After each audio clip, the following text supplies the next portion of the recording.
أعوذ بالله من الشيطان الرجيم. بسم الله الرحمن الرحيم. ويدعو الإنسان بالشر دعاءه بالخير وكان الإنسان عجولا. وجعلنا الليل والنهار آيتين فمحونا آية الليل وجعلنا آية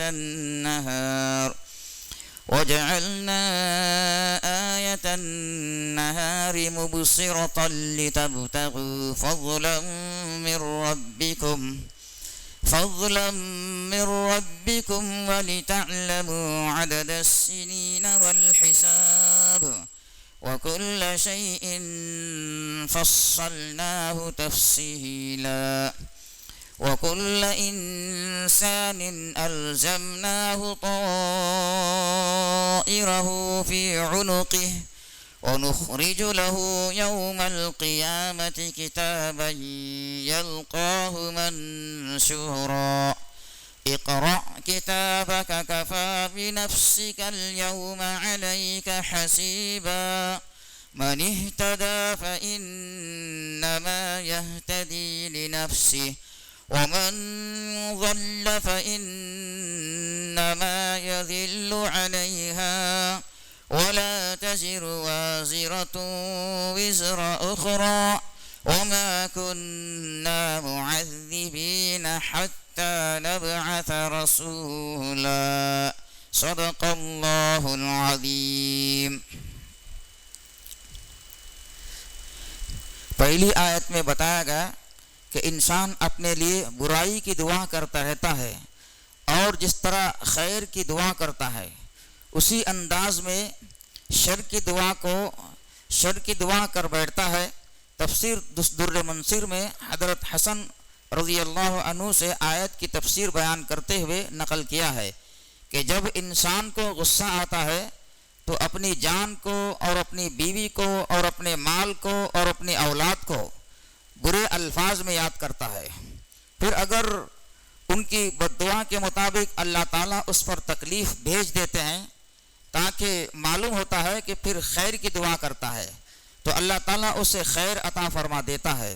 حضرت مجاہد رحمۃ اللہ علیہ سے بھی یہی بات نقل کی ہے کہ حقیقت میں انسان ذرا سی ناگواری کی وجہ سے بد دعا کر بیٹھتا ہے، حالانکہ دعا ہمیشہ خیر ہی کی مانگنی چاہیے اور عافیت ہی کا سوال کرنا چاہیے.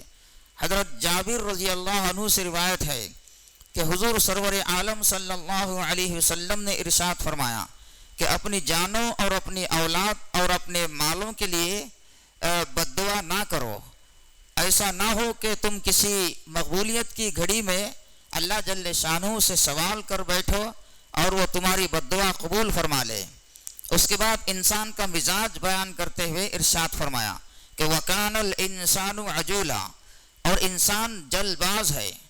دوسری آیت میں فرمایا خُلِقَ الْإِنسَانَ مِنْ عَجَلٍ، انسان جلدی سے پیدا کیا گیا ہے.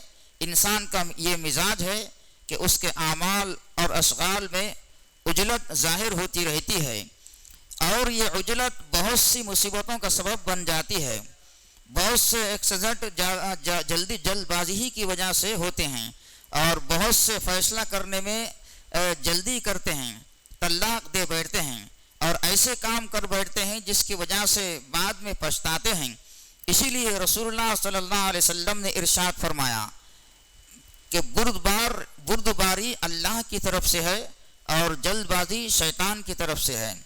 ہر کام سوچ سمجھ کر اطمینان سے کرنا چاہیے، البتہ آخرت کے کاموں میں جلدی کرے، یعنی ان کی طرف آگے بڑھنے میں دیر نہ لگائے. لیکن اس کا مطلب یہ نہیں ہے کہ جلد بازی میں آخرت کا کام خراب کر لے. آخرت کے کام میں دیر نہ لگائے، جیسے ہی موقع لگے انجام دے دے اور مشغول ہو جائے. اسی کو سارعوا الی مغفرۃ من ربکم میں فرمایا ہے. آخرت کے اعمال میں جلدی کا یہ مطلب نہیں کہ ناقص اعمال ادا کر لے، عمل تو پورا ہو لیکن اس کی طرف متوجہ ہونے میں جلدی کرے. جب شروع کرے تو اچھی طرح انجام دے. بہت سے لوگ نماز شروع کر دیتے ہیں تو کھٹا کٹ چل تو میں آیا کے مطابق رکوع سجدہ ادا کرتے چلے جاتے ہیں. ہر چیز ناقص ادا ہوتی ہے. جو شخص امام کے ساتھ رہات باندھے پھر امام سے پہلے سر اٹھائے، اس کی جلد بازی کے بارے میں رسول اللہ صلی اللہ علیہ وسلم نے ارشاد فرمایا کہ جو شخص امام سے پہلے سر اٹھاتا ہے کیا وہ اس بات سے نہیں ڈرتا کہ اللہ تعالیٰ اس کے سر کو گدھے کا سر بنا دے، چونکہ گدھا بیوقوفی میں مشہور ہے. اس لیے یہ بات فرمائی. جب امام کے سلام کے ساتھ ہی نماز سے نکلتا ہے تو اس سے پہلے رکوع اور سجدہ کرنا بیوقوفی نہیں ہے تو اور کیا ہے.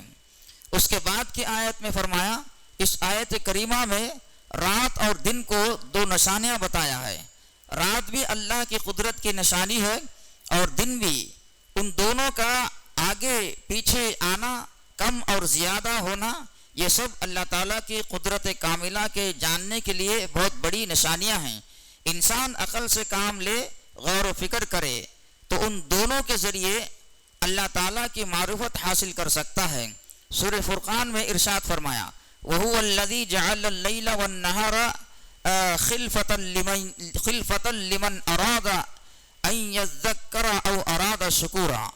اور وہ وہی ہے جس نے بنا دیا رات و دن کو آگے پیچھے آنے والا اس شخص کے لیے جو نصیحت حاصل کرنے کا ارادہ کرے یا شکر گزار ہونے کا ارادہ کرے. رات اور دن کا وجود میں آنا، کم و پیش ہونا، کسی علاقے میں کسی زمانے میں رات کا زیادہ ہونا اور کسی زمانے میں دن کا زیادہ ہونا، سب اللہ تعالیٰ کے مقرر کردہ نظام کے تحت ہے. کسی کو اس میں ذرا بھی دخل نہیں ہے. سب اہل عقل اس کو جانتے ہیں اور مانتے ہیں. رات کی نشانی کے بارے میں فرمایا، فَمَحَوْنَا آیَةَ اللَّيْلِ، ہم نے رات کی نشانی کو محو کر دیا، یعنی اس کو روشنی والی چیز نہیں بنائی بلکہ تاریک رکھا تاکہ دنیا والے اس میں آرام کریں. اسے سورۃ القصص میں لِتَسْكُنُوا فِيهِ فرما کر بیان فرمایا اور ان کے بارے میں فرمایا کہ ہم نے اس کی نشانی کو روشن بنا دیا. لوگ اس میں چلتے پھرتے ہیں، روزی کماتے ہیں، صنعت و عروفت کرتے ہیں اور تجارت کے مشاغل میں لگتے ہیں. اس کو لِتَبْتَغُوا فَضْلًا مِّن رَبِّكُمْ فرما کر بیان فرما دیا کہ رات کی تاریکی اور دن کی روشنی دونوں میں حکمت ہے. رات اور دن کے آگے پیچھے آنے جانے کا ایک اور فائدہ بھی بیان فرمایا، اور وہ یہ کہ ان کے ذریعے تم برسوں گنتی اور شمار سمجھ لو گے، اور ان دونوں کے گزرنے سے معلوم ہوتا ہے کہ کتنے ہفتے گزرے اور کتنے مہینے ختم ہوئے اور کتنے سال گزر چکے. ان کے گزرنے سے اپنی یا اپنے بچوں کی عمریں بھی معلوم ہوتی ہیں، اور جو آپس میں معاہدے ہوتے ہیں ان کے بارے میں بھی معلوم ہوتا رہتا ہے. اور اتنی مدت گزر گئی اور اتنی مدت باقی رہ گئی. جب مدت معینہ ختم ہو جاتی ہے تو یہ معاہدے بھی ختم ہو جاتے ہیں اور قرضوں کی ادائیگی کے اوقات بھی معلوم ہو جاتے ہیں. دینی امور جو اوقات سے متعلق ہیں، مثلا صبح و شام اور رمضان کا علم بھی مہینوں کے گزرنے سے ہو جاتا ہے. جو رات دن کے گزرنے سے آتے جاتے ہیں، 355 دن گزرنے پر قمری سال پورا ہو جاتا ہے اور 365 دن گزرنے پر شمسی سال پورا ہو جاتا ہے. اگر رات ہی رات ہوتی یا دن ہی دن ہوتا تو مہینوں کا اور برسوں کا حساب نہ لگا پاتے. اس کے بعد کی آیات میں فرمایا، ان آیات میں بتایا ہے کہ انسان کا عمل ہی اسے نفع یا نقصان دے گا. جیسے عمل کرے گا قیامت کے دن سامنے آ جائیں گے. فرشتے جو دنیا میں انسانوں کے اعمال لکھتے ہیں، انسان ان اعمال کو کتابی صورت میں دیکھ لے گا. اچھے عمل والوں کا اعمال نامہ داہنے ہاتھ میں دے دیا جائے گا اور برے اعمال والوں کا اعمال نامہ پشت کے پیچھے سے بائیں ہاتھ میں دیا جائے گا. چونکہ ہر ایک کے اعمال کا بدلہ ملے گا اور انکار بھی کوئی فائدہ نہ دے گا، اور ہر ایک کے اعمال کا نتیجہ لازمی طور پر سامنے آ ہی جائے گا. اس لیے اس کو الزمن طائرہ فی عنوقی سے تعبیر فرمایا ہے. جس کا ترجمہ بعض اکابر نے یوں کیا ہے کہ ہم نے ہر انسان کا عمل اس کے گلے کا ہار بنا دیا ہے۔ عمل کو طائر یعنی پرندے سے کیوں تعبیر فرمایا؟ اس کے بارے میں بعض حضرات نے فرمایا ہے کہ اہل عرب جب کسی کام کے لیے جانا چاہتے تھے تو درخت کی ٹہنی ہلا دیتے تھے، دائیں طرف کو پرندہ اڑ جاتا تھا تو سمجھتے تھے کہ کام ہو جائے گا، اسے فعل نیک کہتے تھے، اور اگر پرندہ بائیں طرف کو اڑ جاتا تو کہتے تھے کہ کام نہیں ہوگا، اس کو بدفعلی کہتے تھے، اور اس کی وجہ سے سفر میں جانے سے رک جاتے تھے۔ اپنے کام کے لیے جانے نہ جانے کا مدار انہوں نے پرندے کے اڑنے کو بنا رکھا تھا، اور گویا پرندے کا اڑنا ہی باعث عمل تھا، اس لیے انسان کے اعمال کو آیت بالا میں طائر سے تعبیر فرمایا ہے۔ پھر فرمایا کہ وَنُخْرِجَ لَهُ يَوْمَ الْقِيَامَةِ كِتَابًا يَلْقَاهُ مَنْشُورًا، اور اس کے لیے ہم کتاب نکال دیں گے، وہ اس کتاب کو کھلی ہوئی دیکھ لے گا۔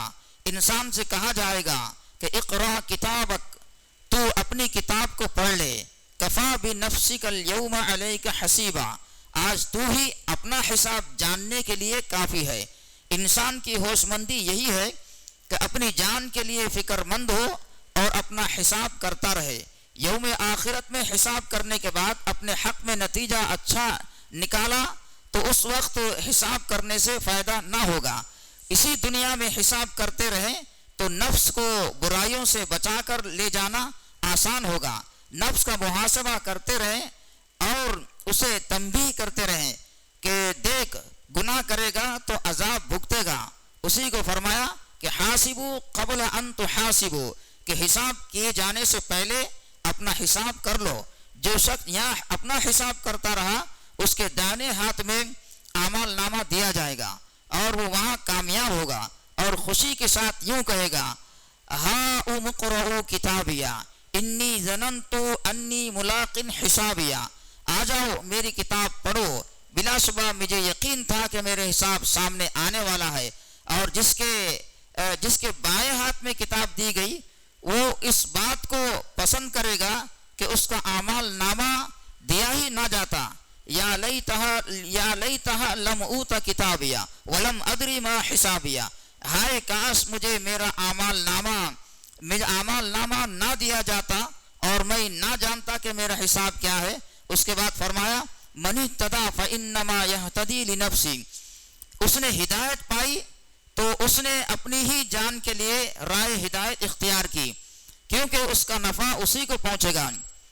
ومن ضل فانما یضل علیہا، اور جس نے گمراہی اختیار کی اس کی گمراہی کا ضرر اسی کو پہنچے گا، یعنی آخرت میں تباہ کار ہوگا اور عذاب میں ڈالا جائے گا۔ پھر فرمایا ولا تزر وازرۃ وزر اخری، اور کوئی جان کسی دوسرے کا بوجھ اٹھانے والی نہیں، یعنی دنیا میں بہت سے لوگ دوسروں کے کہنے سے کافر ہو جاتے ہیں اور گناہ کر لیتے ہیں، اور بعض جاہل یوں بھی کہہ دیتے ہیں کہ تو میرے کہنے سے یہ گناہ کر لے، تیرے گناہ کا بوجھ مجھ پر رہا، اگر عذاب ہونے لگا تو میں تیری طرف سے بھگت لوں گا۔ یہ سب باتیں اسی دنیا میں کہہ دی جاتی ہیں، وہاں کوئی کسی کی طرف سے عذاب بھگتنے کو تیار نہ ہوگا، اور نہ اللہ کی طرف سے یہ منظور ہوگا کہ ایک کے بدلے دوسرے کو عذاب دیا جائے۔ یہاں ایک سوال ذہن میں آ سکتا ہے کہ جو لوگ کفر و شرک و بدعات کے داعی ہیں، ان کے کہنے پر جن لوگوں نے برائیاں اختیار کی ہیں، ان لوگوں کے اعمال بھی تو ان دعوت دینے والوں اور برائیوں جاری کرنے والوں کے حساب میں لکھے جائیں گے، جیسا کہ آیات اور احادیث سے معلوم ہوتا ہے۔ پھر ولا تزر وازرۃ وزر اخری کا مصداق کیا ہے؟ جواب یہ ہے کہ جن لوگوں نے گمراہی کی دعوت دی اور بدعتیں جاری کی، ان کے عمل ہی کی وجہ سے لوگ گمراہ ہوئے اور بدعتوں میں پڑے، برائی کا سبب بننے کی وجہ سے دوسروں کے اعمال کا وبال بھی پڑ گیا۔ یہ سبب بننا اپنا ہی عمل ہے، ان کی دعوت پر عمل کرنے والے جو ماخوذ ہوں گے وہ اپنے عمل کی وجہ سے پکڑے جائیں گے، اور یہ اپنے گمراہ کرنے والے عمل کی وجہ سے ماخوذ ہوں گے۔ پھر فرمایا وما كنا معذبین حتى نبعث رسولا، اور جب تک ہم کوئی رسول نہ بھیج دیں عذاب نہیں بھیجتے۔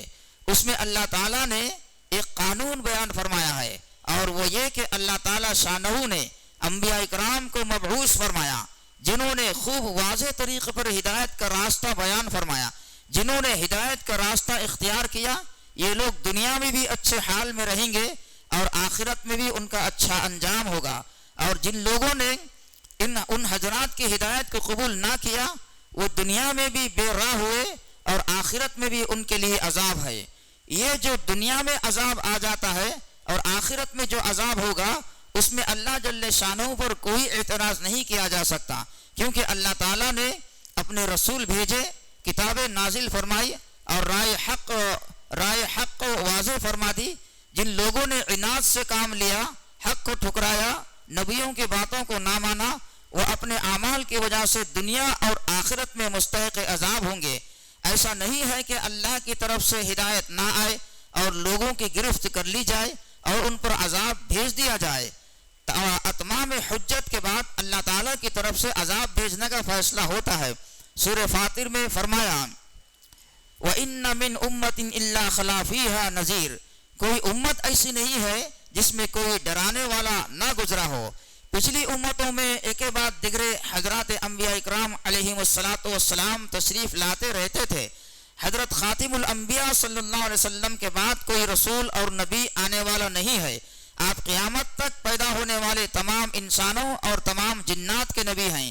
آپ کی دعوت ہر گھر میں دنیا کے گوشے گوشے میں پہنچ چکی ہے، جسے ہر صاحب ہوش جانتا ہے۔ گھر گھر قرآن مجید پہنچ رہا ہے، دنیا کی مشہور زبانوں میں اس کے تراجیم ہیں۔ کوئی شخص یہ حجت نہیں نکال سکتا کہ ہمیں نبی کی دعوت نہیں پہنچی۔ خوب سمجھ لیا جائے، ہاں اگر کوئی شخص پہاڑوں اور غاروں میں پیدا ہوا وہیں پلا بڑا، اسے اسلام کی دعوت نہیں پہنچی، وہ شخص صرف اس بات کا مکلف ہوگا کہ اللہ تعالیٰ کی وحدانیت کو مانے۔ اس کا اتنا ہی ایمان باعث نجات ہو جائے گا، اس کی عقل ہی اس کے لیے نذیر ہے۔ اللہ تعالیٰ مجھے اور آپ کو عمل کرنے کی توفیق عطا فرمائے۔ آمین۔ وآخر دعوانا ان الحمد للہ رب العالمین۔